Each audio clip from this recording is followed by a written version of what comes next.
Allez, on peut y aller, on balance le générique.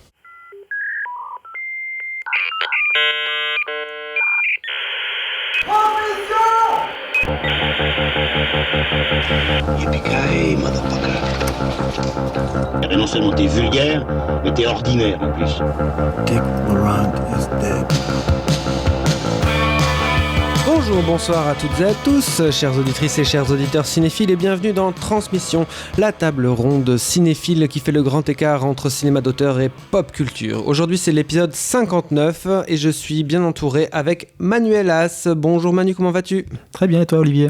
Ça va bien, merci. Et de l'autre côté du téléphone, toujours depuis le duplex du parking Cora en banlieue de Liège, il y a Lucien Alflans. Salut tout le monde.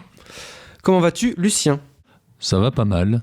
J'aimerais préférerais être avec vous, mais voilà.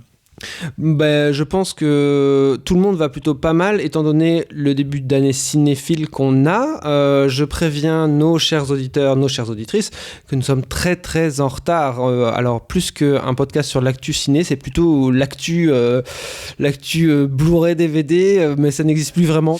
On tenait quand même à les aborder dans le cadre de cette émission, parce que bon, ce sont des quand même gros morceaux. Je pense que là je m'avance un peu peut-être, mais je pense qu'on en aura la confirmation au cours des débats qui vont suivre. Mais soit, aujourd'hui nous allons parler donc de Tar, le film de Todd Field, on va parler de Knock at the Cabin, le film de M. Night Shyamalan, et on parlera en dernier de The Fabelmans, le film de Steven Spielberg. Mais toute bonne émission commence bien sûr par un quiz.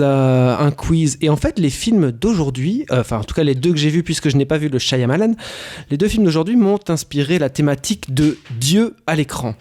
Alors, Shyamalan, ça marche aussi. Hein. Tant mieux. Alors, et comme on parle pas aujourd'hui de Astérix 5, je sais plus, l'Empire du Milieu, je propose que pour prendre la parole, vous disiez partout Tatis. Voilà. Donc le premier qui dit partout Tatis, je lui donne la parole.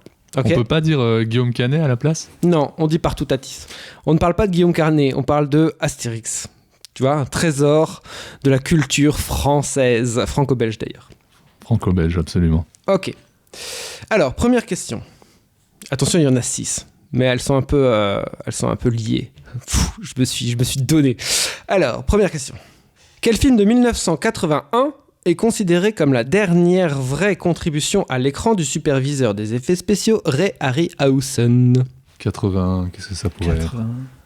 Un rapport avec Dieu ? Un rapport avec des dieux. C'est pas le choc des titans. Exactement, le choc des titans de Desmond Davis. Excellent. Tatix, le choc des titans. Excellente réponse, merci. Je croyais que c'était plus ancien que ça. Moi. Et non, 81. Dans ce film d'ailleurs, deuxième question, qui interprète le rôle de Zeus ? J'en ai pas la moindre idée. Je pense que je vais vous donner un indice. Il joue dans un film de Mankiewicz avec Michael Caine, un acteur anglais. Le limier ? Tu parles de Kenneth Branagh. Non, Kenneth Branagh a fait un remake. Exactement, Kenneth Branagh a fait un remake de ce film. Donc... je ne sais plus qui jouait avec Michael Caine. Ah ben si, c'est Laurence Olivier. Ah voilà, mon fin. Partout Tatis, vous avez un point chacun. Qui interprète le même rôle de Zeus dans le remake de 2010 signé Louis Leterrier.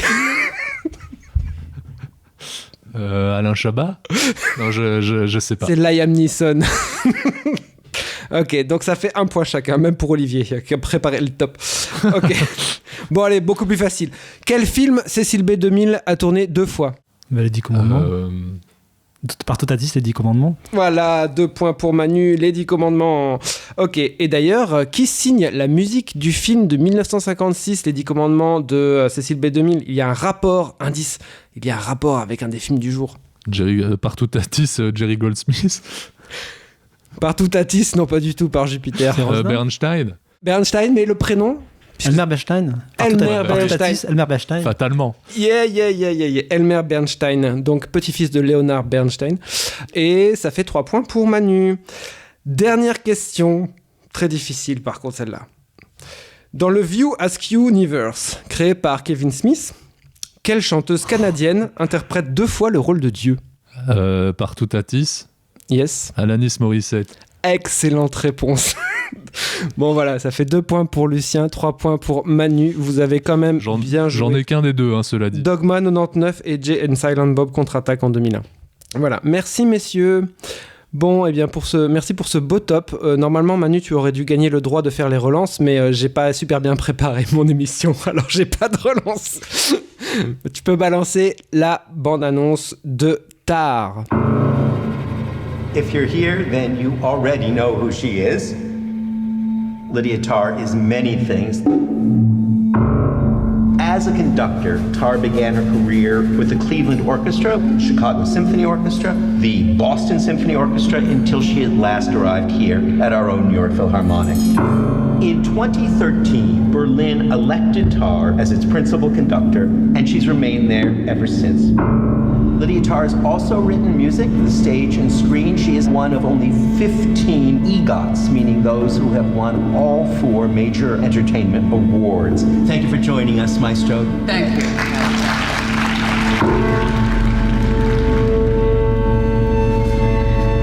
How's the writing going? Not so well. I keep hearing something. Schopenhauer measured a man's intelligence against his sensitivity to noise. Do you ever find yourself overwhelmed by emotion?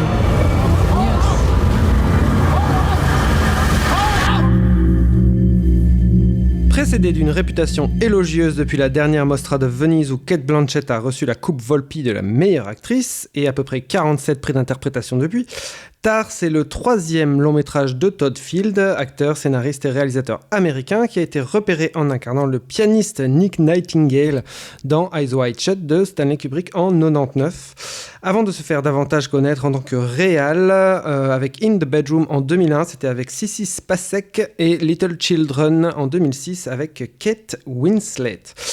Alors, Tar, ça raconte quoi ? Ça raconte l'histoire de la chef d'orchestre Lydia Tarr, qu'on rencontre au top de sa carrière. Elle donne des cours à l'université de Juilliard à New York. Elle va sortir un livre hyper attendu et surtout, elle dirige un orchestre philharmonique à Berlin avec lequel elle s'apprête à donner sa version de la 5e symphonie de Mahler. En privé, elle habite un immense appartement berlinois avec sa compagne Sharon, qui est aussi son premier violon, et où elles élèvent ensemble leur fille Petra. Mais insidieusement vont remonter à la surface quelques abus de pouvoir et autres dérapages manipulateurs qui vont petit à petit révéler les failles de Lydia Tarr et amorcer sa chute. Alors, outre Cate Blanchett, on retrouve au générique l'acteur anglais Mark Strong, qu'on connaît bien de The Kingsman. Mark Strong avec des cheveux. Oui, là, ici, il a des cheveux, en effet.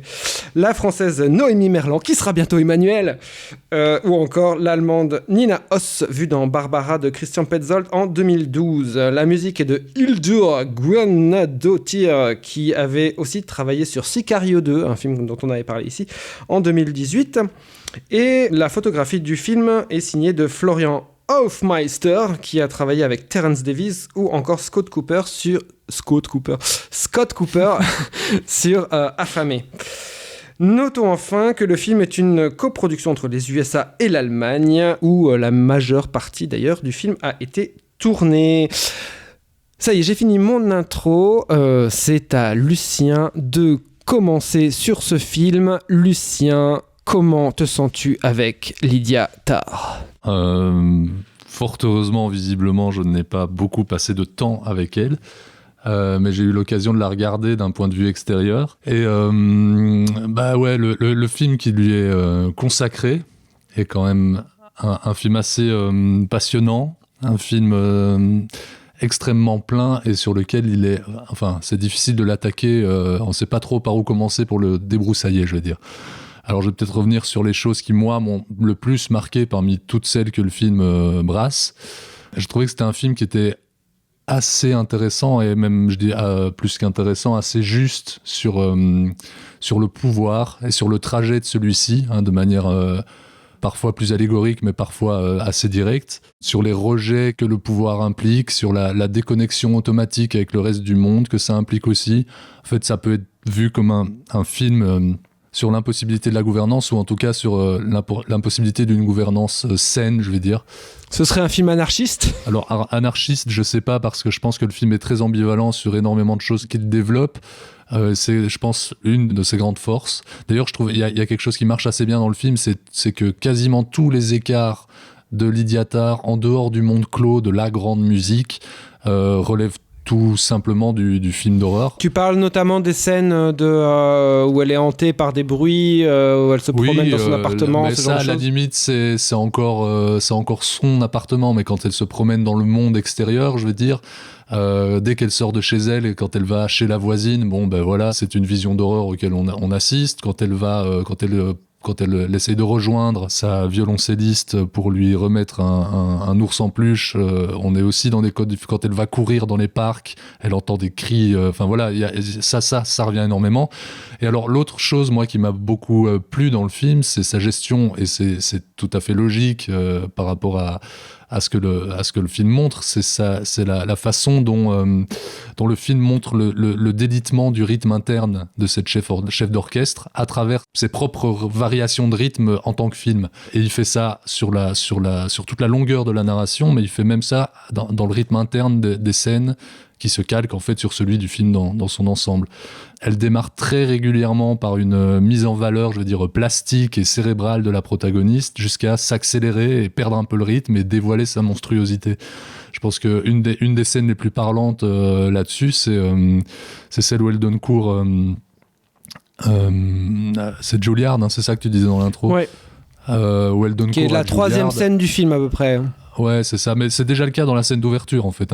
Elle démarre en étant un monstre de charisme, on va dire, un monstre, enfin quelqu'un d'assez fascinant, de très malin, de très élégant, tout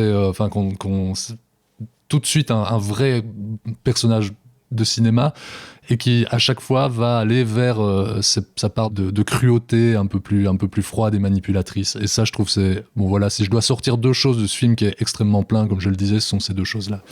Ce qui est fascinant dans le film, c'est que c'est un film qui s'approche de thématiques qui sont dans l'air du temps et qui sont assez casse-gueule. Oui, carrément. Sur une certaine toxicité, sur un rapport aussi à la woke culture, ou la manière dont le personnage se fait, entre guillemets, canceller au cours du récit. Et à travers tout ça, on va pas forcément parler de woke culture, mais le fait d'apposer de l'idéologie dessus aurait pu rendre le film un petit peu scolaire, entre guillemets. Sauf que le film vraiment propose une dialectique autour de ça hyper intéressante. Et sur ce sujet qui est quand même un sujet ultra miné, il arrive à faire du cinéma, à toujours se poser à la frontière. C'est-à-dire, tu parlais, sans vraiment l'expliciter, cette scène qui se passe où elle donne cours, qui est un long plan séquence où en fait elle va dialoguer avec un élève qui oppose une réticence à interpréter donc du Bach sous prétexte de qui était Bach et de son comportement hors du champ artistique. Et donc elle condamne ça, et donc d'une certaine manière tu peux avoir une forme d'adhésion au discours qu'elle tient, sauf ce qui est intéressant, c'est toute la manière dont il déplace la scène, le mouvement du personnage, comment elle finit par dominer et humilier dans l'espace le personnage, qui offre une dialectique entre ce qui est dit et ce qui se passe à l'écran, entre guillemets, comment elle exerce son pouvoir. Et c'est quelque chose que le film installe dès le début, parce qu'en fait on va le voir relativement tard, Lydiatar diriger un orchestre. Le film commence par réellement la création de la statue du commandeur, c'est-à-dire Lydiatar. Le film commence avec un discours qui est tenu sur elle, et on retarde le moment où elle exerce pleinement son art, et où on est déjà dans cette problématique qu'installe le film, qui est ce rapport effectivement du pouvoir, cet aspect corrupteur, entre guillemets, où elle s'est perdue en chemin. Et là où le film est hyper intéressant, c'est que tout au long du récit, plusieurs séquences font écho à entre guillemets, le mal qu'elle a pu le faire dans le passé, mais le film entretient suffisamment une frontière floue pour que elle ne passe jamais réellement à l'acte pendant le reste du film.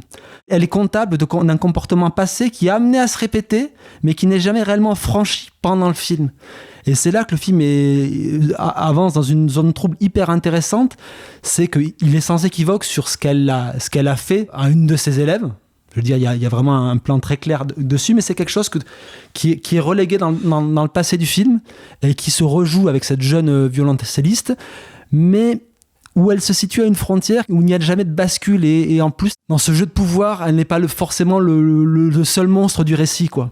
Chacun a aussi sa part d'ombre, que ça soit son assistante, cette jeune fille, même si elle est responsable parce qu'elle est en haut de la chaîne alimentaire, mais le film est plus ambivalent que ça et sans dévoiler la fin du film. Et ce qui est très beau aussi, c'est que la fin du film, c'est qu'il, entre guillemets, on la ramène. Il n'y a pas justement, contrairement aux gens qui peuvent s'offusquer sur le fait qu'on puisse canceller certaines figures artistiques, etc., elle n'est pas cancellée, elle retourne juste là où elle devrait être, c'est-à-dire au service de son art et d'un public. Absolument, ouais. Tu parles d'ambivalence, j'en parlais aussi, mais c'est fou à quel point le film, en fait, c'est un film super intéressant là-dessus aussi, sur l'ambivalence même, je veux dire.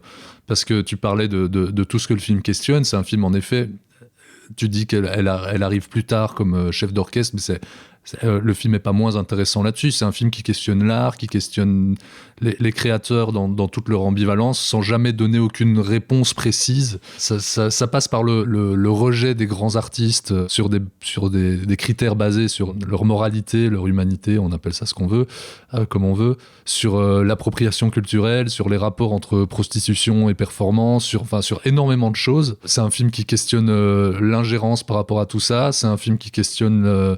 comme le dit très bien à un moment, j'ai plus le terme exact, mais comme le dit très bien la protagoniste Lydia Tarr à un moment, très bien, elle dit un truc qui est super intéressant et qui soulève énormément de questions aussi, je pense.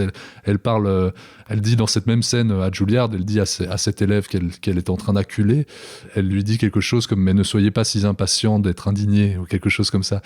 Et, tout ça, en fait, c'est à chaque fois à travers des petites bribes, et comme tu dis, qui sont toujours en parfaite adéquation entre ce qui se passe théoriquement, ce qui est dit, et la manière dont le film le met en place.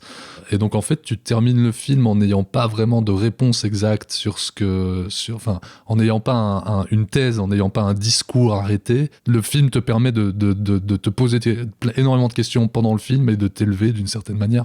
Là-dessus, c'est un film très, très réussi.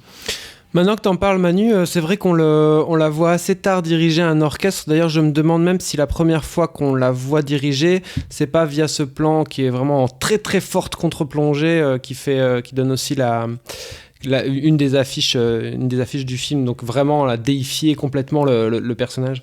Là, vous avez dit beaucoup de choses très intéressantes. Il y a plusieurs lignes que moi je voulais aborder, notamment, vous en avez parlé, mais la question de l'empathie en fait. L'empathie que tu vas avoir avec ce personnage, t'es extrêmement travaillé, toi, en tant que spectateur, vis-à-vis de ton rapport au personnage principal, sachant que c'est quand même le personnage... je crois qu'il y a 2 scènes très très courtes où elle n'occupe pas tout l'espace, où elle n'est pas au cœur de la scène. Et du coup, en fait, le truc, c'est que comme on te l'a montré complètement déconnecté, complètement dans cet exercice du pouvoir malsain, le fait que ça se craquelle petit à petit et que toi, t'as quand même, vu que tu la vois et que t'es avec elle, t'as quand même des affects sur elle, ton empathie va bizarrement grandir vis-à-vis d'elle et au fur et à mesure qu'elle chute, même si quelque part tu te délectes de sa chute ou que tu te dis quand même que c'est bien fait pour sa gueule, t'as un rapport vraiment très très particulier au personnage qui est assez passionnant, je trouve. Et au niveau des décors aussi, c'est particulièrement intéressant ce film parce que tout est dans des aplats, tout est extrêmement ordonné. C'est un film où il y a beaucoup de plans très larges où on voit vraiment tout le décor et tout est extrêmement... c'est des aplats, tout est extrêmement ligné, tout est extrêmement maîtrisé. Mais le seul décor où il n'y a pas ça, c'est quand elle retourne chez elle à la toute fin du film. Non, mais justement, il y a quand elle retourne, c'est très intéressant, le décor qui est sa maison d'enfance, qui est beaucoup plus oppressant, beaucoup plus... c'est en lambris, il y a plus de bordel, il y a des caisses qui traînent, enfin, il y a quelque chose de beaucoup plus désordonné. Et surtout, il y a cette scène qui est presque un cauchemar, comme le disait Lulu, où elle descend à la recherche de cette violoncelliste, où là, c'est carrément les murs qui sont moisis, c'est humide. T'es chez Polanski, hein, la plupart du temps, il y a vraiment ce rapport au thriller et à la paranoïa que tu as dans les films les grands films réussis de Polanski, quoi. Ouais, moi aussi j'y ai pensé. Et alors, ce qui est drôle, c'est que justement au sortir de cette scène, elle va littéralement tomber par terre et heurter le sol, donc retomber vraiment et renouer vraiment avec le sol qu'elle avait complètement quitté tout au long de la première partie du film, puisque que tu l'as dit, qu'elle va cacher après en plus. Ouais. Mais tu l'as dit, elle est quand même en chemin pour exercer sa manipulation sur cette jeune violoncelliste, mais quelque part, elle est déjà plus... on sent qu'elle est plus en totale maîtrise parce que cette violoncelliste va lui échapper. Aussi parce qu'elle est dans d'autres codes. Elle découvre la musique sur YouTube, ce genre de choses. Il y a d'autres... Elle est dans une autre... elle rentre pas vraiment de cette espèce de rapport de domination extrêmement d'admiration et de domination. C'est aussi ça qui plaît au personnage de Tar. Oui, et puis je pense qu'elle revoit cette Crystal, c'est ça, cette jeune élève qu'elle a eue. Christa, qui elle aussi montrait, je crois, avec une teinture rousse, etc. On voit pas son visage. Dont les traits pourraient être identiques, et donc il rejoue cette ambiguïté-là, quoi. Mm-hmm. Sauf que tu vois à certains moments que le dialogue qu'a Noémie Merlan visiblement avec cette Christa pendant une partie du récit peut être à un moment vu comme un dialogue aussi avec cette jeune violoncelliste, à des moments avec des échanges par téléphone où elle commente, entre guillemets, certains moments de la vie de Lydia, où tu as une ambiguïté sur qui est en train de dialoguer avec qui, quoi. Mm-hmm. Et il y avait aussi un truc... Paul Schrader a tweeté apparemment sur ce film en disant que c'était un chef-d'œuvre jusqu'au dernier quart d'heure. Moi, je trouve au contraire que les dernières 20 minutes du film sont assez magistrales et surtout ramènent quelque chose de fondamental au film, quoi. Il y a ce moment où donc on spoil, spoilers ahead, voilà. Elle se retrouve en Thaïlande, donc dans un pays, on va dire, qui est en voie de développement, et où là, la domination s'exerce principalement via l'argent et non plus par une espèce de stature. Et le fait qu'on puisse avoir ce rapport de domination qui est magistralement incarné dans cette scène où elle va au salon de massage, ça la fait littéralement vomir. C'est un truc où, elle était dans des vieux codes, cet art séculaire de la musique classique, où elle a acquis cette place difficilement au cours de 30 ans, et en effet, au fur et à mesure, en montant les échelons, elle a oublié d'où elle venait.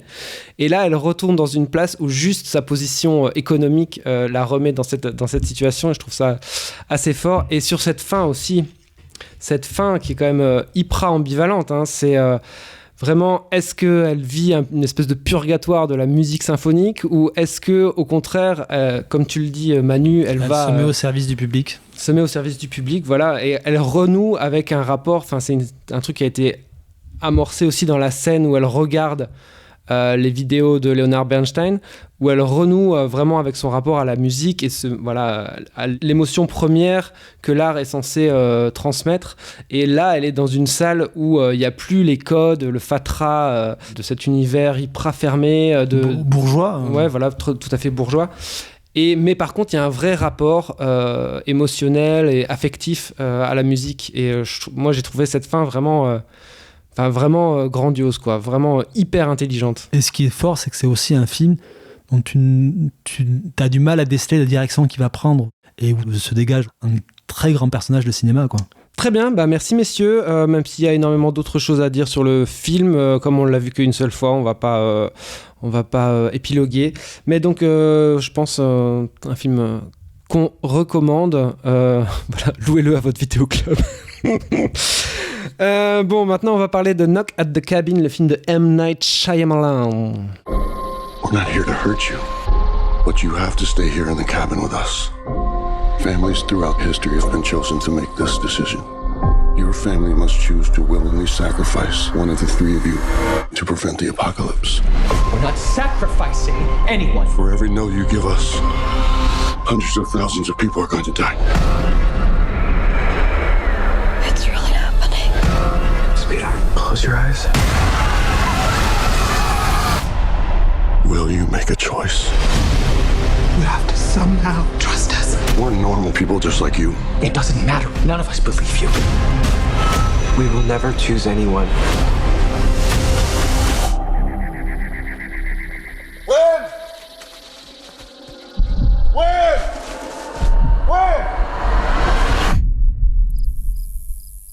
Knock at the Cabin, c'est donc le nouveau film de M. Night Shyamalan.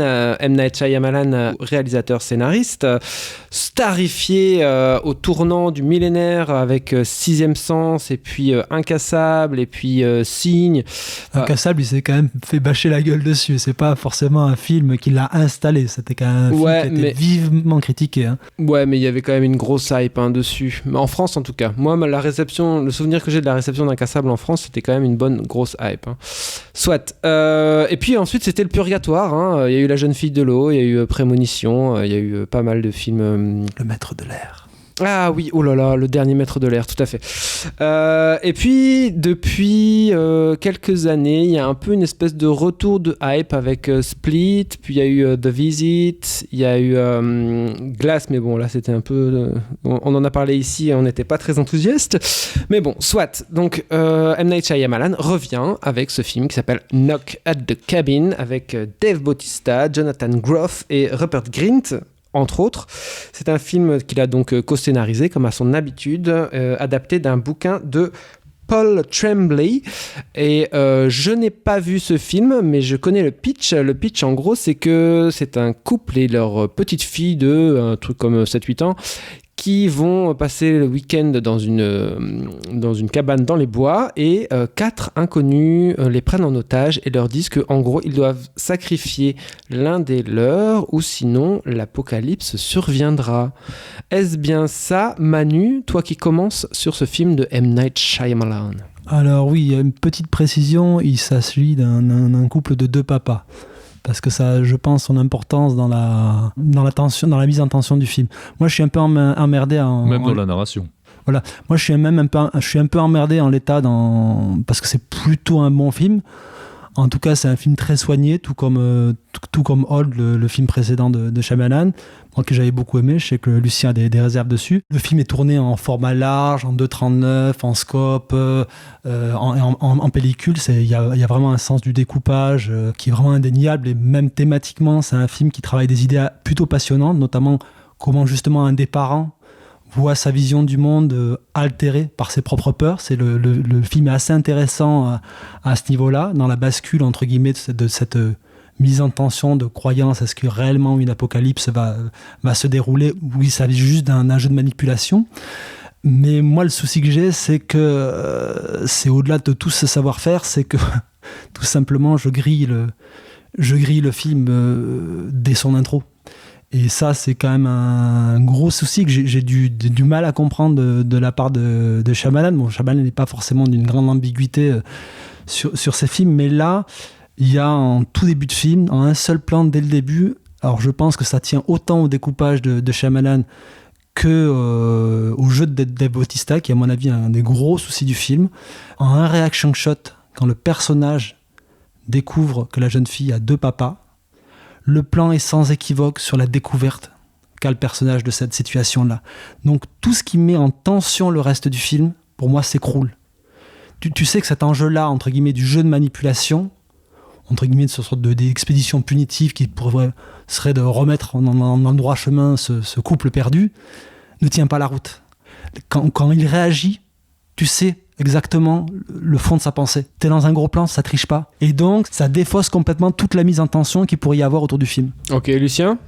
En fait, moi, je suis assez d'accord avec tout ce que vient de dire Manu sur les qualités, plastiques et de mise en place, de mise en scène, graphique, tout ça du film. Je suis aussi tout à fait d'accord sur le fait qu'on grille très vite, en tout cas, la logique de la présence de ces 4 personnes qui arrivent dans cette cabane au fond des bois.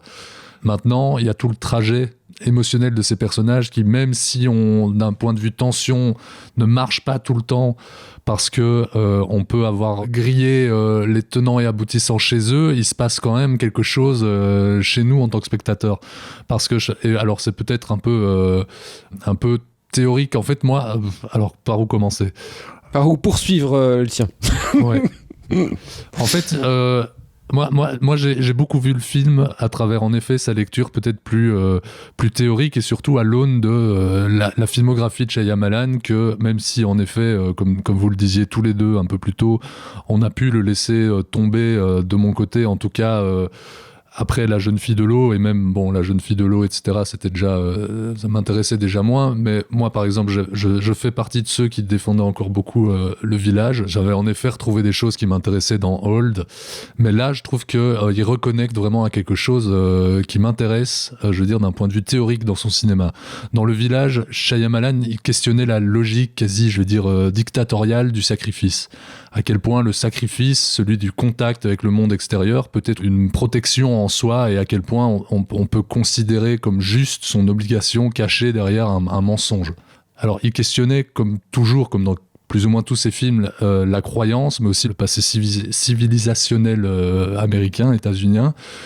Et moi, ce qui m'intéresse dans Knock at the Cabin, c'est qu'il semble reprendre le même questionnement que dans Le Village, mais depuis l'autre point de vue. Pour moi, il pose peut-être la question, est-ce que le sacrifice est-il devenu la seule solution dès lors que certains héros, AULTS, nous ont démontré, je veux dire, une certaine forme de vérité.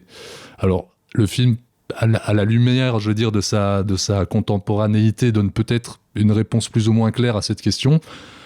À la limite, moi, la réponse qu'il donne ne m'intéresse pas tellement. C'est tout ce qu'il en fait, et tout ce qu'il en fait par rapport à tout ce qui a déjà pu être son cinéma.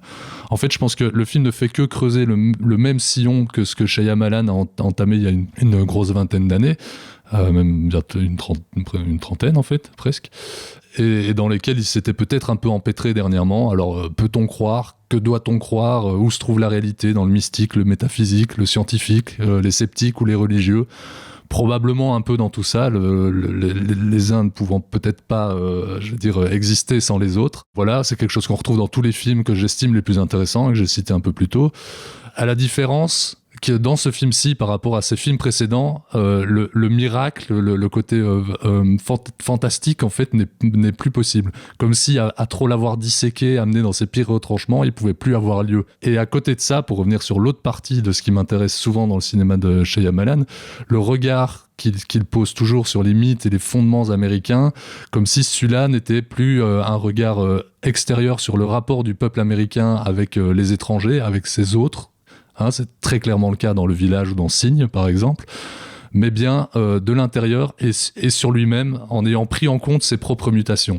C'est pas pour rien que le film débute par une scène montrant une petite fille d'origine asiatique adoptée par un couple homosexuel américain, observant et capturant des sauterelles, qui sont pas non plus des insectes choisis au hasard. Enfin, bref. Ça, c'est pas forcément la plus grande finesse d'écriture de Shyamalan sur ça. Je veux dire, Shyamalan n'est clairement pas un cinéaste fin, de manière générale. C'est un cinéaste.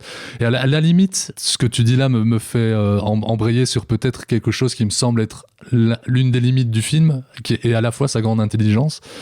Je pense que sa grande intelligence, c'est de développer toutes ces choses que je viens de dire, pour moi, à travers une narration qui est assez minimaliste, mais qui aurait peut-être pu l'être davantage, en se passant peut-être, à mon sens, de contextualisation, et donc d'une partie des flashbacks, même si je pense qu'il y a des flashbacks qui sont assez intéressants. Moi, je pense que je pense que les flashbacks apportent beaucoup au film, parce que justement, ça...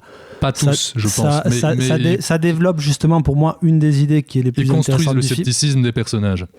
Mais c'est surtout que ça développe cette idée qu'entre guillemets, le regard d'un des personnages est biaisé du fait de son passé et de la manière dont il vit sa propre homosexualité par rapport à l'autre personnage, et comment, entre guillemets, ça affecte sa propre réalité, sa vision du monde dans ce qui se passe. Après, tous les éléments que tu mets en avant, effectivement, ils sont passionnants, mais la problématique que j'ai, c'est que c'est quand même des éléments qui restent à un état extrêmement théorique. Moi, par exemple, je parlais effectivement du souci que j'ai avec le cast de Bautista, c'est qu'en fait, à part jouer assez intelligemment dans sa mise en scène de ce physique assez hors norme du personnage, la manière dont il surgit dans la profondeur du cadre au tout début du film, avec cette première apparition dans le bois, la manière dont il se sert de cette masse pour occuper une partie du cadre, séparer les deux parents, entre guillemets, et donc il y a toute une utilisation de ce corps de Bautista qui est intéressant. Après, le jeu de Bautista est quand même extrêmement monocorde, très emprunté. En fait, alors tu soulèves plein de choses super intéressantes. Moi, Bautista m'a énormément ému dans le film. Je pense que c'est quelque chose que travaille Shyamalan, et c'est peut-être l'une des raisons pour laquelle il tient ce personnage-là jusqu'à une certaine forme d'achèvement dans le film, je veux dire. Moi, je trouve Bautista, en fait, justement, dans son côté monolithique, assez intéressant. Et de manière générale, je trouve que le casting est assez malin, en fait, d'avoir pris, alors je vais pas te retrouver les noms, mais d'avoir pris le gars de Mindhunter pour jouer ce personnage qui va un peu switcher du côté sceptique. C'est clairement montré dans le film, dans la manière dont ils sont séparés dans le cadre. Il y en a un qui est l'hémisphère droit et l'autre l'hémisphère gauche. Ben oui, je veux dire, c'est très clairement, ce couple-là n'est qu'une entité en soi, en fait. Absolument, c'est un mot que je vais réutiliser plus tard, entité, mais... Je pense à l'utilisation d'aller chercher cet acteur-là, comme aller chercher Rupert Grint, le gars d'Harry Potter, Dave Bautista, des acteurs qu'on retrouve souvent dans un cinéma plutôt à tendance fantastique, etc. C'est pas aléatoire non plus, je pense. C'est une volonté déjà de mise en scène d'une certaine manière. Pour terminer, en fait, pour refaire le lien avec ce que je disais, je parlais sur les flashbacks, je suis absolument d'accord que certains...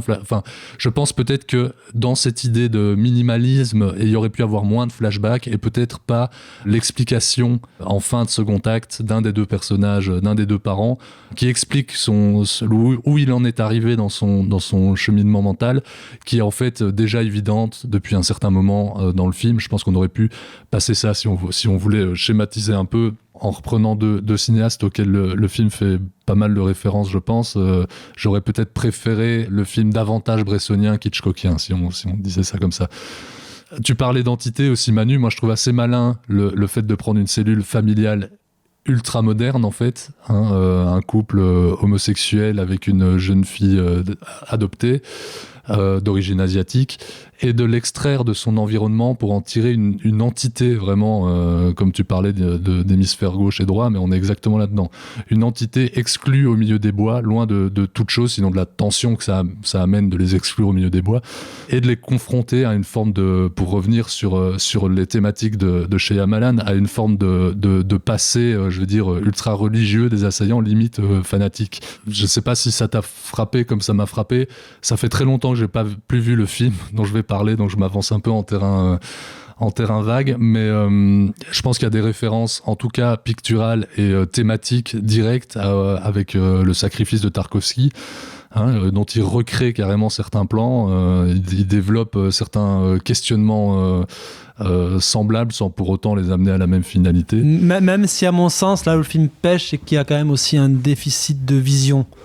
C'est-à-dire quand même tout ce qui a trait à l'apocalypse est quand même très déceptif en termes d'imagerie. Je pense que c'est une très claire volonté de sa part. Ça rejoint tout ce que je disais plus tôt, c'est parce qu'il abandonne le côté fantastique, le côté... Ah non, il l'abandonne pas, parce qu'il abandonne pas, il est clairement du côté fantastique, parce que justement... Ah non, moi j'ai pas... Enfin oui, si. Il est clairement, je veux dire, la dimension fantastique est clairement actée pendant le film. Donc c'est quand même ça le truc, et il y a un vrai déficit à la fin du film de montrer cet élément fantastique, et même au cours du récit, la manière dont il le montre, même aussi par la télévision, il se répète par rapport à ce qu'il a fait par le passé, et de manière beaucoup moins brillante. Je le trouve assez peu inspiré. Je le trouvais pour le coup dans Hold, dans certaines visions, dans certaines propositions visuelles, etc., beaucoup plus riche, beaucoup plus intéressant. Là, je trouve qu'il reste dans un précaré assez peu inspiré. Moi, je pense... Alors, mon point de vue, c'est que c'est tout à fait volontaire. Je pense que c'est pas pour rien non plus si, en fait... 80% du film se passe en gros plan ou en gros plan relatif, et j'exagère à peine en disant ça. C'est justement pour montrer que tout ça a un rapport direct avec ce qui se passe dans ces personnages, avec leurs croyances, et je pense que le film se place du côté de la croyance. C'est là que je fais la différence. C'est presque... Oui, mais ça n'empêche en rien cette problématique d'absence de vista dans la manière de montrer à un moment la réalisation de tout ça. Il y a un côté presque réaliste, en fait, dans cette fin, quand ils repartent en bagnole, etc. Moi, je lui trouve moi, je la trouve très émouvante, justement parce qu'elle a un côté un peu...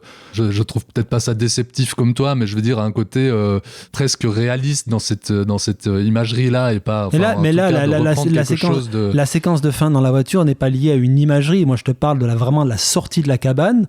Donc, à un moment, tu as clairement acté l'élément fantastique, puisqu'il se déroule à l'extérieur de la cabane, il est présent dans le ciel, c'est au-delà de l'intégration assez limite des effets spéciaux, etc. Il y a vraiment une problématique de montrer cela, et c'est assez étonnant, là, notamment le travail qu'il aurait pu avoir sur le hors-champ, sur plein d'autres éléments, ce qu'il travaille régulièrement dans le film. Là, je trouve que tout d'un coup, sa mise en scène un peu s'écrase sur cet élément-là, quoi. Je sais pas, peut-être que j'étais tellement pris émotionnellement, moi, à ce moment-là dans le film, que ça ne m'a pas, que j'ai pas fait attention à ça, mais en tout cas, moi, je le voyais comme comme je viens de l'expliquer.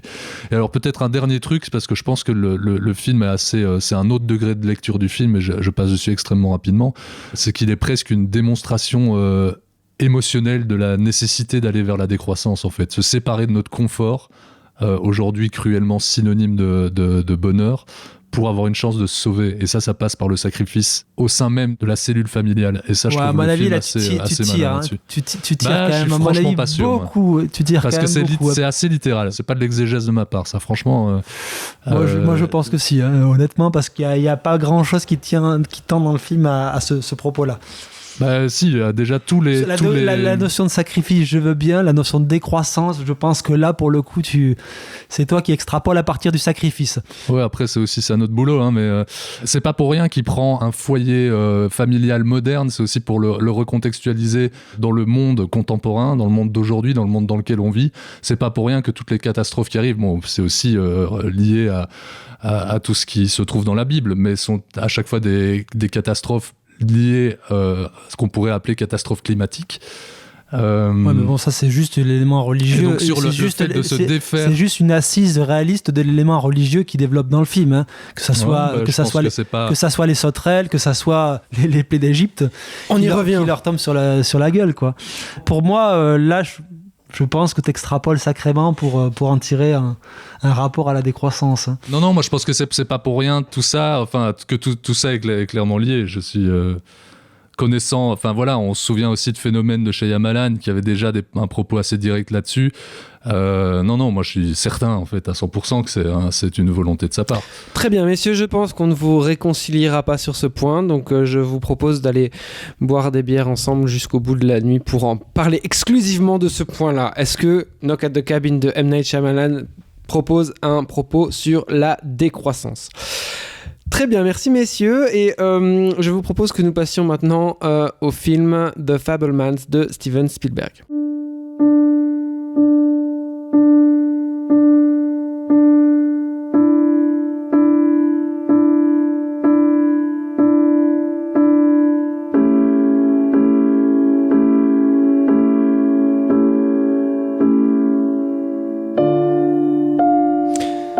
Et voilà, j'ai donc demandé un petit tapis sonore de Jean-Sébastien Bach pour parler maintenant de The Fabelmans, le nouveau film de Steven Spielberg qui est peut-être un de ses meilleurs, on en parlera, mais en tout cas, sans doute un de ses plus émouvants, et notamment dans une scène qui se joue sur cette musique. Voilà. Inspiré des propres souvenirs d'enfance et d'adolescence de Steven Spielberg, The Fabelmans raconte la jeunesse et l'adolescence de Sam, seul garçon au milieu de 3 sœurs dans une famille juive américaine que la brillante carrière d'ingénieur du père va trimballer du New Jersey vers la Californie en passant par l'Arizona. En parallèle de la chronique familiale, le film raconte évidemment le rapport au cinéma du jeune Sam et son apprentissage progressif de la puissance d'un art dont il deviendra l'un des plus grands maîtres. Alors, devant la caméra, on retrouve Paul Dano et Michelle Williams dans les rôles des parents Fabelman. Il y a aussi Seth Rogen dans le rôle de l'oncle Benny, ou encore Gabriel Labelle, il faut le citer, et oui, puisque c'est celui qui joue Sam adolescent et jeune adulte. Le scénario est coécrit avec Tony Kushner, avec qui Spielberg a beaucoup écrit ces dernières années. Il y a eu Munich en 2005, Lincoln en 2012 et West Side Story en 2021. Au rang des fidèles, on retrouve Janusz Kaminski à la photographie, John Williams à la musique, et le montage est co-signé cette fois avec le fidèle Michael Kahn et Sarah Brochard, qui, je crois qu'il co-signe le montage depuis 2-3 films quand même. Alors, c'est moi qui commence sur ce film. Pour parler du film, en fait, je voulais revenir sur le fait que c'est inspiré de l'enfance de Spielberg, mais ça s'appelle pas les Spielberg, ça s'appelle les Fabelmans. Et Fable, ça veut dire fable, n'est-ce pas, en yiddish ou en allemand. J'ai vérifié, merci Wikipédia. Enfin, merci Internet plutôt. Et donc, ce film est quelque part une fable, c'est-à-dire dans le sens où il est légèrement un peu plus haut que la réalité, c'est-à-dire qu'il est légèrement outrancier, on va dire. Ça se voit dans le jeu des acteurs, je trouve, du côté de Paul Dano, du côté de Michelle Williams, et la démonstration progressive de la puissance de l'art cinématographique, les démonstrations auxquelles Sam va être confronté au fur et à mesure du film sont tellement éclatantes que c'est un peu bigger than life. Enfin, je pense pas que ce soit vraiment passé comme ça, vraiment dans la réalité. Tout est un peu extrapolé pour faire sens. Et d'ailleurs, ce film qui a une construction un peu bizarre se termine sur un conseil qui dit que quand on filme quelque chose, les bas sont intéressants, les hauts sont intéressants, et qu'au milieu, c'est boring as shit. Donc ici, il pousse un peu les potards, n'est-ce pas, de la réalité pour aller plutôt sur la fable. Cette anecdote qui conclut le film, la confrontation avec le cinéaste John Ford, est une anecdote que Spielberg rabâche depuis des années, qui s'est visiblement réellement pas passée, parce que quand tu l'entends la raconter, elle se déroule exactement comme elle se déroule dans le film. On pourrait parler longtemps de cette scène-là, mais bon, soit. Et donc je reviens à mon truc de fable, que tout est un peu extrapolé dans ce film, mais légèrement, je veux dire, c'est légèrement poussé par rapport à la réalité. Tout est signifiant. Tous les mouvements sont signifiants. Et pour vraiment parler d'un exemple précis, je vais parler du premier plan du film. Donc, le premier plan du film, le jeune Sam va voir The Greatest Show on Earth, donc sous le plus grand chapiteau du monde. De Cécile B2000. De Cécile B2000. Et ses parents l'emmènent et il a un peu peur devant le... Il hésite un peu à y aller dans la file pour rentrer dans le cinéma. Et alors là, à un moment, donc, Paul Dano, qui joue son père, se baisse à son niveau, puisque la caméra est au niveau du jeune garçon. Paul Dano s'abaisse, la caméra pivote pour cadrer les deux en two shot, et Paul Dano explique c'est la persistance rétinienne. Il explique 24 images secondes, ça crée l'illusion du mouvement, machin. Et après qu'il ait expliqué ça, c'est au tour du personnage de Michelle Williams de s'agenouiller et d'arriver donc à hauteur de Sam. Là, la caméra pivote de nouveau pour cadrer le petit garçon et sa mère, et elle lui dit « Mais tu sais, les films, c'est de l'art, c'est du rêve. » Et donc, en gros, t'as vraiment... les deux pendants du cinéma, c'est-à-dire art et industrie, ingénierie et rêve qui se mêlent et qui sont représentés par ces deux figures qui sont le père et la mère. Et bien sûr, le jeune Sam va devoir jouer avec les deux pour devenir ce qu'il est.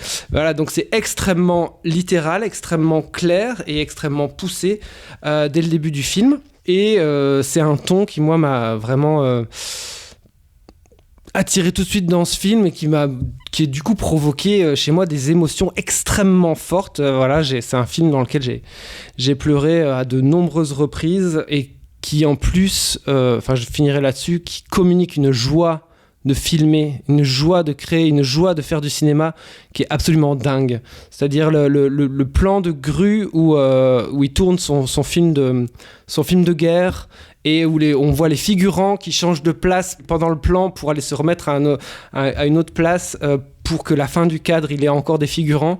C'est ce plan de grue-là, rien que ça, la jouissance du comment on appelle ça, du bricolage, de l'effet du do-it-yourself. C'est vraiment un film qui est extrêmement ravageur, quoi. C'est surtout un film aussi, moi je connais assez peu de films qui ressemblent à The Fabelman, qui arrive à synthétiser à la fois ce qui est de la chronique familiale avec l'entièreté de la filmo de son auteur. C'est d'une certaine manière, ça serait un peu les 400 coups et la nuit américaine en un seul film, quoi. La manière qu'il a de tisser les liens entre cette chronique familiale, le rapport à ses parents et la création de son art, entre guillemets, son approche du cinéma, puisque le film se divise vraiment quasiment en presque 3 temps au niveau de cette notion d'apprentissage, puisque tu as l'aspect un peu ludique au tout départ, la fabrication pure, la recréation, puis après arrive ce moment charnière qui est presque au milieu du film, qui est le moment où on se retrouve à la puissance même du cinéma, qui est capable de révéler ce qui est devant les yeux de tout le monde et que personne ne voit et que lui découvre. Donc on va découvrir l'adultère de sa mère. Spoiler. C'est comment il arrive à synthétiser ça avec une limpidité, une simplicité dingue, mais qui est le trait de tous les films de Spielberg à ce niveau-là. Et la dernière partie où carrément on bascule dans un domaine qui est presque du domaine du fantasme, où tout d'un coup tout s'entremêle, le vrai du faux, qui pour moi donne lieu à une des plus belles scènes du film, qui est cette scène où la brute qu'il martyrise, une des deux brutes qu'il martyrise au lycée, se retrouve filmée comme un demi-dieu lors de la fête de fin d'année, et le mec, au lieu de réagir en étant flatté, est complètement déstabilisé et se sent complètement dépossédé de son image. Et tu te retrouves dans cette scène-là où Spielberg est incapable de lui expliquer pourquoi il l'a filmé comme ça, que ses raisons sont multiples, il n'en sait même lui rien, lui est complètement désemparé vis-à-vis de ça, et tu te retrouves avec cette imbrication de tout ce que peut être le cinéma, qui est magnifique, et le film passe son temps à à filmer des gens qui regardent un écran et à te faire comprendre ce qui se passe entre les deux, entre les réactions sur ces visages et ce qui se passe à l'écran, de donner à comprendre et à ressentir la puissance de l'art cinématographique dans ce qui se joue entre le fantasme, le réel, et c'est assez dingue la manière dont le film arrive à structurer ces deux parcours, la nécessité qu'a le personnage du jeune Samy, c'est ça, donc Sam. Sam, tout le monde l'appelle Samy, mais lui dit Sam. Le double de Steven Spielberg dans le film, il va recréer cette séquence qui l'a traumatisé, qui est la séquence du train, l'accident de train, du train, et donc ça passe par le fait que sa mère, à un moment, va lui prêter la caméra de son père en lui disant que ça va être leur secret à eux deux, ce qu'ils vont partager. Et ce qui est intéressant, alors déjà, tu as une scène auparavant où il recrée l'accident de nuit, et ce qui fait sauter du lit ces deux parents qui sont saisis dans un mouvement où c'est au départ, eux, dans un miroir qui se lève avant d'arriver sur eux. Et donc, tu as déjà ce crash de train qui est annonciateur de d'entre guillemets ce qui va se briser dans le couple. C'est pas innocemment par exemple la décapotable qui se retrouve sur les rails du train dans le film de 2000 et la même quasiment décapotable que celle de l'oncle ou l'ami de la famille. Il y a cette manière où le film anticipe par le cinéma ce qui va se dérouler dans le monde réel. Et c'est pas pour rien que justement après cette séquence où sa mère lui confie la caméra en lui disant c'est notre petit secret, c'est la première fois où l'oncle apparaît dans la maison en portant la mère Fabelman, donc la grand-mère Fabelman, mais en l'appelant Madame Fabelman. Donc le film est d'une intelligence dans sa construction scénaristique assez dingue. Ouais, tout à fait. Je suis absolument d'accord avec tout ce que vous venez de dire. Vous avez tous les deux développé une idée qui m'intéresse beaucoup et avec laquelle je suis en parfait accord, qui est cette idée du fait que le film avance un peu toujours sur deux étages à la fois, sur deux chemins à la fois. En fait, c'est un film qui ne fait peut-être que questionner les mécanismes psychologiques de chacun de ses personnages, mais de personnages aimés par l'auteur, et donc chacun d'entre eux est étudié à travers la sentimentalité de Spielberg par rapport à eux. Alors cette espèce de déchirement entre la dissection psychologique et le regard nostalgique et namouré de Spielberg en fait vraiment, je trouve, une œuvre incroyablement intelligente et lisible et absolument implacable émotionnellement. Comme vous l'avez dit, c'est un film extrêmement émotionnel. Voilà, vous avez déjà dit beaucoup de choses, mais je trouve quelque chose dont vous avez peut-être pas encore énormément parlé et qui m'a beaucoup marqué dans le film, c'est la manière dont il va utiliser l'image et surtout le montage, en fait la révision et la manipulation des images comme un révélateur de vérité. C'est un constat superbe sur lequel de nombreux immenses metteurs en scène se sont déjà attardés. On pense à Antonioni, Argento, Scott, De Palma, énormément d'autres, De Palma, oui bien sûr. Mais à ma connaissance, jamais quelqu'un ne l'avait fait aussi directement lié à l'essence de l'amour du cinéma, de manière aussi littérale en tout cas. Et c'est en soi, je trouve, un très beau travail, un très beau geste à la fois critique et de cinéaste. Je trouve que c'est vraiment, le film est très juste là-dessus. Alors, parmi les nombreuses choses que je trouve très appréciables dans le film, c'est aussi la volonté de Spielberg qui semble peut-être avoir bien pris en compte les conseils de Ford, de ne pas sortir, parce qu'on pourrait se dire, voilà, Spielberg fait son film sur le cinéma, sur son amour du cinéma. Bon, déjà, il a d'une certaine manière toujours fait ça, mais voilà, il sort pas le petit manuel du bon cinéaste ou même un pensum sur ce qu'est ou devrait être le cinéma et même l'art en général, mais juste une variation autour d'une approche. Il montre le cinéma, son cinéma, comme une mutation de la réalité, capable de créer un refuge révélateur autant du monde qui l'entoure que de celui qui l'habite. Et ça, je trouve, c'est vraiment une très très belle idée. Et même, à travers ça, d'avoir un impact concret sur ces 10 mondes, je veux dire, et le film joue beaucoup sur ce rapport de cause et de conséquences quasi cyclique que peut avoir l'art sur le monde. Il y a le jeu du miroir pendant la scène du divorce, la mise en scène de son oppresseur au lycée. Enfin, il y a plein d'exemples comme ça dans le film.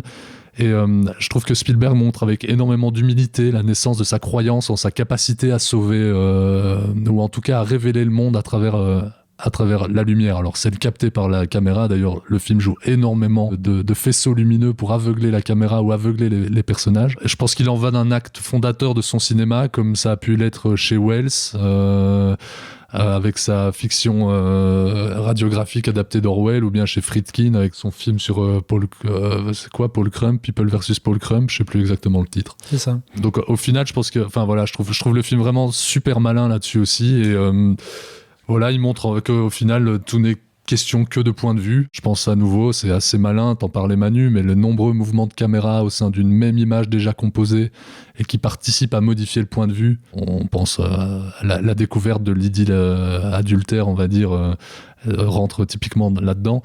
Il y a aussi le fait d'avoir capturé quelque chose. D'ailleurs, c'est ça, j'ai revu la bande-annonce, c'est marqué Capture Every Moment. Ouais, c'est ça que je disais. Ouais. D'avoir capturé ce moment-là, et donc du coup que le fait de pouvoir le voir, le revoir, ça te révèle une vérité qui t'avait échappé à la base, quoi. Ouais, et bien il le fait, le déplacement de point de vue par la suite, dans les scènes où il monte ces images, où il se rend compte de ça, t'as des mouvements de caméra sur cette image-là, sur l'image qui a été filmée, sur l'image qui est rediffusée dans sa machine de montage, sur son petit banc de montage, et en fait tout le film fonctionne là-dessus, sur des bifurquements de points de vue. Pour moi cette scène-là, donc cette scène de découverte de l'adultère, suivie de la scène où sa mère comprend qu'il a compris, et puis la scène avec l'oncle Ben dehors, là, je pense que là sur ces 3 scènes-là, on a vraiment je pense que Spielberg n'a jamais été aussi fort émotionnellement dans ces 20 minutes-là que depuis 82 et E.T., quoi. En gros, plus ou moins. Mais t'exagères un peu, mais...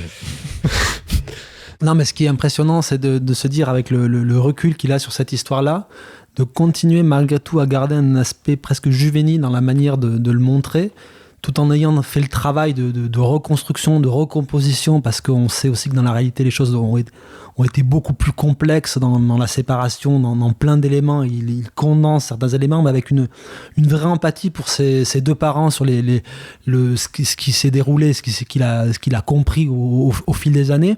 Mais il le filme avec ce point de vue d'enfant, je trouve, qu'il arrive à restituer à l'âge de 7 ans.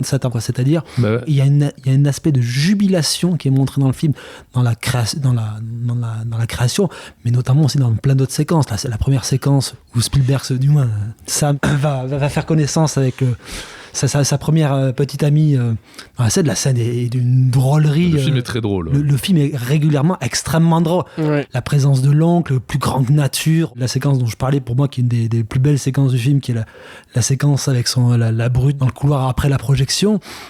Le film est régulièrement jubilatoire, en fait. Ben, c'est quelque chose qui marche assez bien. Je suis absolument d'accord avec ce que tu dis, Manu, mais il y a un truc qui est...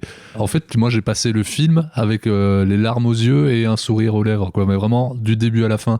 Et je pense que le fait que Spielberg ne filme que, ou quasi que, des personnages qu'il aime, ou au moins pour lesquels il a de la sympathie, il joue là-dessus. C'est-à-dire qu'il y a une tendresse pour chacun des personnages, avec toutes leurs qualités et tous leurs défauts, qui est incroyable. Et c'est pas pour rien, évidemment. C'est aussi par rapport au côté juvénile que tu disais, c'est quelque chose qui est en soi émouvant, le fait qu'il ait attendu cet âge-là, peut-être attendre aussi la disparition de ses parents pour oser aller là-dedans. Je trouve ça très émouvant, et malgré ça, malgré le côté, cette forme de candeur qu'on retrouve souvent dans le cinéma de Spielberg, malgré la drôlerie, malgré l'émotion, c'est un film, et je trouve que c'est quelque chose que moi je retrouve régulièrement dans le cinéma de Spielberg et dont on parle très peu, mais c'est un film qui a une forme de cruauté aussi. C'est quelque chose qu'on retrouve souvent, mais qui est peut-être rarement mis en avant, ou seulement à travers la facétie. On peut retrouver ça à travers l'humour dans plein de ses films. Mais je trouve qu'ici, il met en scène cette forme de cruauté. Alors cruauté est peut-être pas le mot le plus juste, mais il met en scène ça de manière beaucoup plus visible, avec une forme de voyeurisme que le côté autobiographie romancée lui permet. Et il fait souvent ça dans la juxtaposition entre 2 scènes. Passer par exemple de scènes de désir et de vie à une scène de mort et de désolation. Alors il fait ça très régulièrement dans le film. Il y a eu un moment qui m'a dévasté, justement un peu là-dessus, c'est tout le moment où tu as le home movie. Ouais, et qui s'enchaîne avec la mort de la grand-mère. Non, je parle d'autre chose. Le home movie où il y a la maison à Los Angeles qui a finalement été construite, et donc Paul Dano fait la visite de cette maison, et ça finit sur la femme, Madame Fableman, qui rentre, et t'as un gros plan sur son regard, où toi, comme tu sais ce qui se passe, tu sais ce qu'il y a derrière les images aussi, puisque t'en sais plus que... Enfin, voilà. Et qui se coupe avec l'annonce que les parents font à leurs enfants qu'ils divorcent, quoi. Là, il y a quelque chose d'extrêmement brutal, ouais. C'est un exemple parfait de ça. Mais et ce qui est marrant, c'est que malgré toutes ces bifurcations et qui sont très régulières dans le film, le film reste, et c'est une marque de fabrique chez Spielberg, mais d'une fluidité confondante, quoi. C'est un film qui prend des angles droits toutes les 5 minutes et qui, malgré ça, est extrêmement fluide. Ce qui est quand même un tour de force en soi. Oui, comment il synthétise des idées, la scène de mort de la grand-mère. T'as la mère qui est physiquement collé à sa mère, le père qui est en train de regarder cet oscilloscope, et lui qui regarde juste le pouls. Qui comprend ce qui est en train de se passer à ce moment-là, juste par c'est sublime. Ce gros plan. C'est un trait de génie qui est confondant. Absolument. Petite question, c'est pas parce que, comme on le dit, il y a énormément de films, énormément de scènes dans le film qui sont extrêmement émouvantes. Quelles sont les scènes qui vous ont le plus ému ? Moi, je l'ai dit, donc la découverte de l'adultère, ouais. La mère qui apprend ça. En fait, le rapport qu'il y a entre Sam et sa mère, qui est biaisé par rapport à ça, qui elle se retrouve en position quelque part d'être un peu dominée par son fils à ce moment-là, et puis la scène avec l'oncle Benny derrière qui offre la Bolex, et puis il y a eu ça moi aussi, et je m'y attendais tellement pas en plus, j'étais extrêmement ému par cette scène, ouais. Et puis la visite truquée de la maison de rêve, voilà, le côté home movie fantasmé. Et je voulais juste revenir sur la scène finale avec John Ford. Ce qui est drôle, c'est qu'il y a donc David Lynch joue John Ford, et il y a presque David Lynch arrive à ramener encore presque un côté lynchien dans cette scène, c'est-à-dire que le moment où il va allumer son cigare qui est étiré, c'est presque lynchien, c'est assez jubilatoire. Moi je crois que c'est pas pour rien, cette scène-là, je parlais de questions de point de vue tout à l'heure, d'ailleurs il le met en scène de manière extrêmement littérale dans le dernier plan du film, avec un recadrage, c'est absolument génial. Changement de point de vue aussi au sein même de la scène, hein. On a la musique si je dis pas de conneries, c'est la musique de La prisonnière du désert de Searchers, mais qui se coupe comme d'un coup, enfin avec un bruit même de scratch, et qui enchaîne avec un plan de Ford qui coupe son cigare. C'est absolument génial.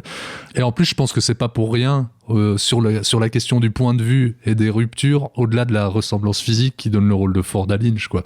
Parce qu'en fait, voilà, on a tout là-dedans. On a deux opposés du cinéma. Et voilà, il n'y a pas d'autres questions à se poser. Et donc, le moment qui t'a le plus ému, Manu ?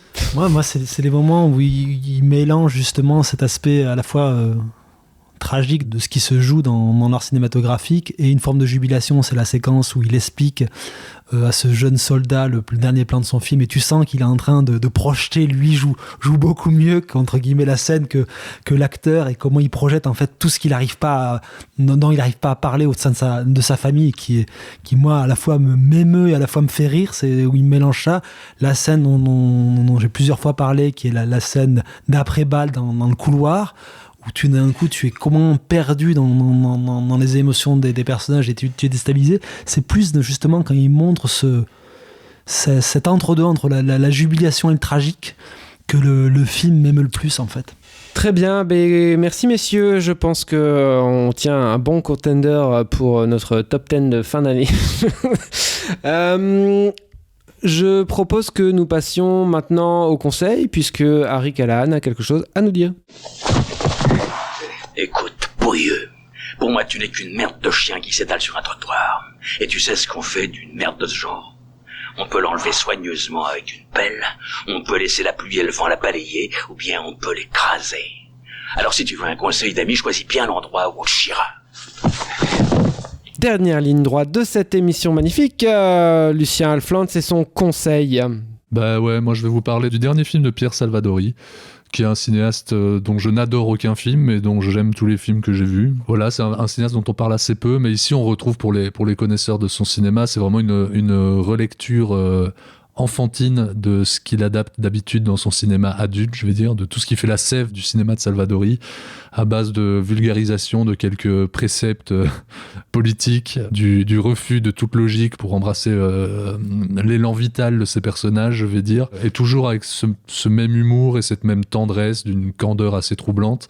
Voilà, c'est un très beau film qui coule de manière extrêmement fluide. Et c'est un beau film pour enfants. J'ai pu entendre en sortie de salle des gens parler d'amoralité, etc. Mais moi, je trouve que c'est toute la force du film. Eh bien, merci Lucien pour ce conseil. Je crois que tu seras d'ailleurs le seul de la soirée à dire le conseil, puisque Manu, pour une fois, pêche. Il n'a rien vu, il n'a rien lu, il n'a rien entendu. Et moi-même, comme je suis à nouveau jeune papa, j'ai à peine pu voir 2 films pour préparer ce transmission que j'ai mal préparé avec des jingles mal lancés, mais c'est pas grave. Merci beaucoup, chères auditrices, chers auditeurs, de nous avoir écoutés. On va bientôt revenir avec un nouvel épisode d'actualité, en espérant être un peu plus dans l'actualité. D'ici là, peut-être que vous aurez vu le film de Darren Aronofsky, un cinéaste qu'on adore ici. Ah, je l'ai vu. Ah, tu l'as vu? Vous voulez que j'en parle vite fait? Bah allez, tu peux dire 3 mots. 3 mots, merde. Flaque. Lourd. Étonnant. Pachydermique. Et moins mauvais que ce que j'attendais, mais loin d'être bon pour autant. Ok, bon, c'était pas trop mal, Lucien. Tu t'en sors pas mal pour un mec qui a plutôt la logorée facile. Merci. Je t'emmerde. Merci Lucien, merci Manu. Merci beaucoup, chères auditrices, chers auditeurs, de nous avoir écoutés. N'hésitez pas à nous suivre sur les réseaux sociaux, Facebook, Twitter, Instagram, YouTube. Et on est aussi sur Acast, Podcast Addict, Google, Spotify, tout le bazar. Spotify, beaucoup de choses. Voilà. Et puis mettez-nous des étoiles, des commentaires et tout. On adore ça. Parlez-en à vos amis. Voilà. Merci beaucoup Lucien, merci beaucoup Manu. À très bientôt. Allez au cinéma. Merci, ciao. les gars. Merci les gars.